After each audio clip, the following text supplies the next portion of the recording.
How to get Clash Royale in Infinite Craft. Curious about playing Clash Royale within Infinite Craft? Let's explore how you can integrate these two games. Open your Clash Royale application. First, it's important to note that Clash Royale is a real-time strategy game developed by Supercell, while Infinite Craft is a sandbox building game inspired by Minecraft.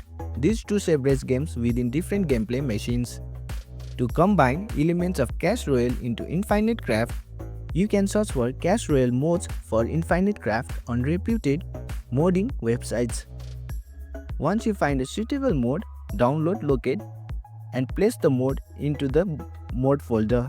Launch Infinite Craft and enjoy the new features. Always ensure that mods are compatible with your game version and scan files for malware to keep software safe. And that's it. By installing community-created mods, you can enjoy Clash Royale elements within Infinite Craft.